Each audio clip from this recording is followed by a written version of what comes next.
ඉතින් මට මේ වුණ දේ මම ඔයාලට කිව්වේ. ඔයාලට ඒකට ඒක වෙන්නේ නැහැ. ගෑල් ළමයි නම් ඉතින් මේ වගේ වැඩ පුරාණයක් ගෑල් ළමයි අසයි ඉතින්.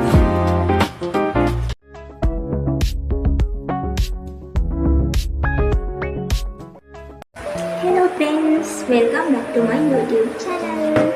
ඔන්න මම හිතුවා අද ඔයාලත් එක්ක පාඩම් කරන්න ඕනේ කියලා. පහුගිය දවස් ටිකේ නම් වීඩියෝ එකක් අරගෙන එන්න බැරි වුණා. ඒකට හේතුව අපිට අප්‍රේල් 20 නම් මේ 8 වෙනිදා වෙනකන් කැම්පස් එකේ එක්සෑම් තිබුණා. ඉතින් එක්සෑම් එකේ වීඩියෝ එකක් අරන් එනවා කියලා තමයි හිතන් හිටියේ. ඒ වුණාට කැම්පස් එකේ ලියපු එක්සෑම් එකේ චුට්ටක් බය හිතුණා. ඉතින් ඒ බයත් එක්ක වීඩියෝ එක ගන්න පුළුවන් කමක් තිබුණේ නැහැ. ඊළඟ එක්සෑම් එකේදී අනිවාර්යෙන් වීඩියෝ එකක් අරගෙන එන්න. එහෙනම් අපි දැන් පාඩම් කරන්න පටන් ගමු.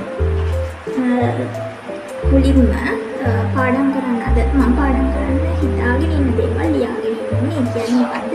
to do list එකක් හදාගෙන ඉන්න ඕනේ. අපි දැන් ඒක හදන්නේ කොහොමද කියලා බලමු.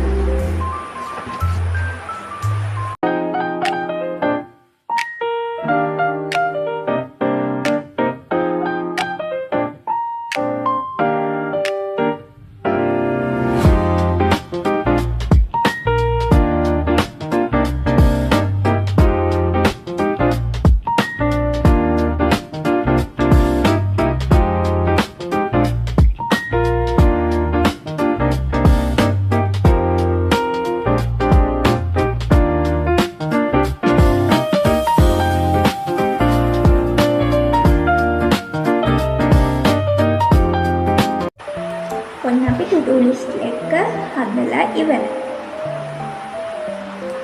මේක හදන එකේ වාසියක් තමයි අපි to do list එකක් හැදුවට පස්සේ අපි දැන් ඒක ලියන්නේ අපි අද කරන්න හිතාගෙන ඉන්න දේවල් නේ.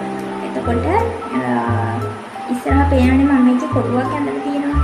එතකොට අපි ඒ වැඩේ කරාට පස්සේ වැඩේ ඉවර කරාට පස්සේ ඒ කොටුවේ ටික එකක් දානවා. එතකොට ඒ වගේ මෙතන දැන් අපි අද කරන්න හිතන්නේ ඔක්කොම වැඩ ටික. ඒ කියන්නේ ඉස්සරහට ටික එක වෙනාට පස්සේ තමයි අද වැඩ ටික ඉවර කරන්නේ. ඉතින් මේ විදිහට ලස්සනට පොලේක ලියලා ඉස්සරහෙන් කොටුවක් ඇඳලා ඒ විදිහට හදාගත්තම අපිට ආසයි වෙනවා. එතකොට ඒක දින වැඩ ටික කරන්න තියෙන උනන්දුව වැඩි වෙනවා. ඉතින් හැමලිකම මගහැරව ගන්න මේකත් හොඳ ක්‍රමයක්. එතකොට අනිවාර්යෙන් පොඩ්ඩක් හිතට එනවා මේ වැඩ ටික අද කොහොම හරිම ඉවර කරනවා කියලා. එතකොට මේ to do list එක හදන එකේ ලොකුම වාසිය අන්න එක තමයි. ඉතින් ඒකට පුරුදු වුණා නම් ඇත්තටම ගොඩක් හොඳයි. ඕනම කෙනෙකුට ඕනෑම මේ ඉස්කෝලේ ළමයින්ට යුනිවර්සිටි ළමයින්ට ඕනම කෙනෙකුට මේක ලොකු වාසියක් තියෙනවා පාඩම් කරනකොට. අපි පාඩම් කරන්න පටන් ගන්න කලින් මුලින්ම කරන්න ඕනේ පාඩම් කරන්න සුදුසු පරිසරයක් හදාගන්න එක. එතකොට අපිට පාඩම් කරන්න තියෙන කම්මැලිකම පාඩම් කරන අතරතුර එන නිදිමත නැති කරගන්න පුළුවන්. ඒ වගේම ඔයාලට පාඩම් කරද්දී අමතක වෙන කරුණු තියෙනවා නම් ඒව වෙනම කොලයක ලියාගෙන අපිට හැම වෙලාවෙම පේන තැනකින් ඒ කොලේ අලව ගන්න පුළුවන්. එතකොට ඒ කොලේ අපිට හැම වෙලාවෙම පේන නිසා ඒ අමතක වෙන කරුණු ටික අපිට ඉක්මනටම මතකේ තියාගන්න පුළුවන්.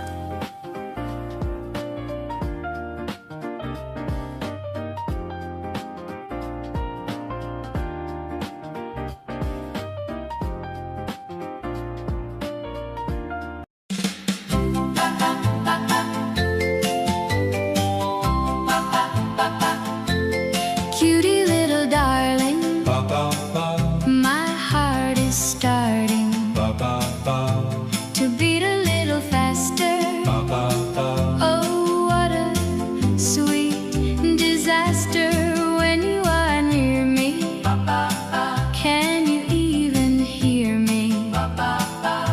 Cutie little darling, I'm hoping that you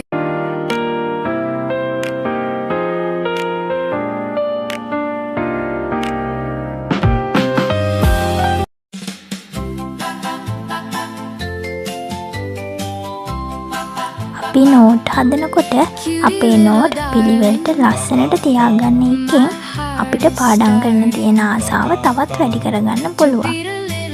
ඕන කෙනෙක් ආසයිනේ ලස්සන දෙයක් දකින්න. එතකොට අපි නෝට් එකක් ලියනකොට උනත් ලස්සනට ලියුවට පස්සේ අපිට හිතෙනවා මේ නෝට් එක ආයෙ බලන්න. එතකොට අපි ඒක අපිලිවෙලට කැතට ලිව්වොත් අපිට ඒක දිහා ආයේ බලන්නවත් හිතෙන්නේ නැහනේ. ඒ නිසා අපි නෝට් එකක් ලස්සනට පිළිවෙලට ලිව්වට පස්සේ අපිට පාඩම් කරන්න තියෙන ආසාව තවත් වැඩි වෙනවා. Moonbeams, they feature in my daydreams, telling all the songbirds and all the hummingbirds, cutie little darling, my love is for you. Oh, the jukebox plays our song, we can't go wrong. Let's just dance the whole night away. Don't you know that මේ බලනකොට මම මොනවද ගත්තේ කියලා. ඉතින් යාළුවා මම මේ වගේ වල ගොඩක් ආසයි. ඉතින් මම දැක්කලා පාට ඒවා ගොඩක් ගත්තා. හතරක්ම ගත්තා. යාළුවා මම නම් ඉතින් මේ වගේ වල ගොඩාරියක් ආසයි. යාළුවා මම ආසයි ඉතින් ලස්සන තියෙනවා. එකක් දාලා බලමුකෝ.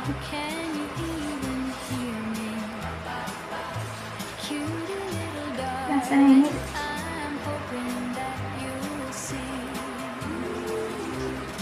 ආසීත් වෙනවා. දකින දෙයට ආසීත් වෙන මේ වගේ දේවල් ඉතින් ඕන ගෑල්ලා මේ කැමති මම විතරක් නෙවෙයි.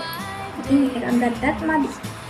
පාටින් ගත්තා. එතකොට අඳින පාටින් දාන්න පුළුවන්.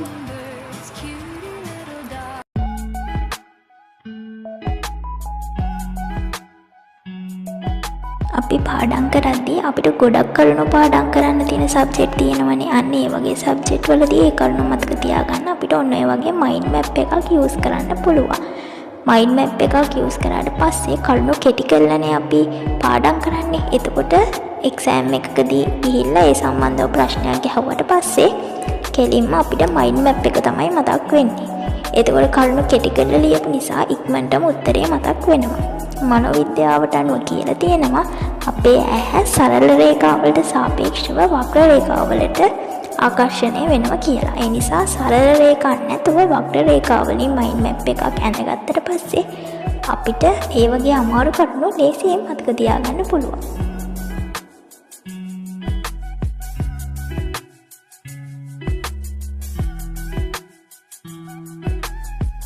මට එක්සෑම් එකේදී උන දෙයක් තමයි මම දැන් ඔයාලට කියන්නේ යන්නේ. හරිද? ඉතින් එක්සෑම් එකේදී මේ සබ්ජෙක්ට් ඉලෙක්ටිව් සබ්ජෙක්ට් කියලා දෙකක් ලියන්න හම්බෙනවනේ. ඉතින් කැම්පස් යුනිවර්සිටි යන ළමයෙක් නම් ඒක දන්න. ඉතින් කොහොම හරි මම සෙමිස්ටර් එක මුල ඉඳන් මේ සබ්ජෙක්ට් එක පාඩම් කරගෙන ආවා. ඒ කියන්නේ එදා උගන්වන ටික එදාට බලලා හරි විදිහට පාඩම් කරන් ආවා. හැබැයි ඉලෙක්ටිව් සබ්ජෙක්ට් පාඩම් කරලා ලියන්න පුළුවන් කමක් තිබුණ නිසා මම හිතුවා ස්ටඩි ලිව් එකේදී වගේ ඒ දෙක පාඩම් කරලා කොහොම හරි කොට දාගන්නවා කියලා. ඉතින් කොහොම හරි ස්ටඩි ලිව් එකේදී එක්සෑම් නම් වෙලානේ. එතකොට ඉතින් ස්ටඩි ලිව් එකේදී අර ඒ කාලේදී ඇති වෙන බයත් එක්ක චුට්ටක් අර ස්ට්‍රෙස් එකක් වැඩි වෙනවා. පැත්තටම පාඩම් කරගන්න බැරි වුණා. පාඩම් කරත් කිසිම දෙයක් මතකයට ආවේ නැහැ. කොහොම හරි ඉතින් එක්සෑම් එක දවස් ටිකේ එළි වෙනකන් නිදිමල්ල තමයි කොහොම හරි සබ්ජෙක්ට් දෙක කරගත්තේ. ඉතින් එක්සෑම් දවස්වල නිදිමරන්න හොඳ නැහැනේ. හැබැයි කොහොම හරි නිදිමල්ල සබ්ජෙක්ට් දෙක කරගත්තා නැත්නම් ඒකෙන් රිපීට් වෙනවානේ. ඉතින් ඒකෙන් මම හොඳ පාඩමක් ඉගෙන ගත්තා. කවදාවත් එක්සෑම් ළඟ වෙනකන් ඉන්නේ නැහැ කියලා පාඩම් කරන්න. එදා පාඩම් කරලා එදා උගන්වන ටික එදාට බලලා ඉවර කරගන්නවා කියලා. ඉතින් මට මේ වුණ දේ මම ඔයාලට කිව්වේ. ඔයාලට එතකොට ඒක වෙන්නේ නැහැනේ. ඔයාලට එතකොට පුළුවන්. දැන් මට උණ දේ මම පාඩම ඉගෙන ගත්තා වගේ මම මේ කියන දේ අහලා ඔයාලට පුළුවන් එක්සෑම් එක ළඟ වෙනකන් ඉන්නේ නැතුව එදා කරන ටික එදාට පාඩම් කරලා ඉවර කරගන්න එක. ස්ටඩි ලිව් එක තියාගන්න ඕනේ. සාමාන්‍යයෙන් අපි පාඩම් කරපු දෙයක් ආයි මතකයට ගන්න වගේ ආයි දෙවෙනි පාර බලන්න තුන්වෙනි පාර බලන්න වගේ. ඉතින් එක්සෑම් කරන ළමයින්ට O level A level මොන එක්සෑම් එකකටද ඉතින් ඕන කෙනෙක්ට කවදාවත් එක්සෑම් ළඟ වෙනකන් ඉන්න නරකයි පාඩම් කරන්න.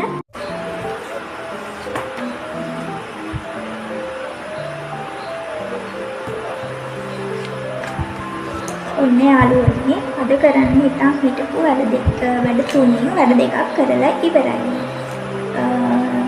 රෑ වෙලා තියෙන්නේ රෑ වුණා අනිත් වැඩෙත් ඉවර කළම තමයි කොහොම හරි නිදාගන්නේ. හැබැයි වීඩියෝ එක මම අදට මෙතනින් නතර කරනවා. මොකද ඇත්තටම මේ වීඩියෝ කරන්න පුළුවන් කමක් නැහැ. ඇත්තම කිව්වා අකුණු ගන්න නිසා මේ වීඩියෝ කරන්න පුළුවන් කමක් නැහැ.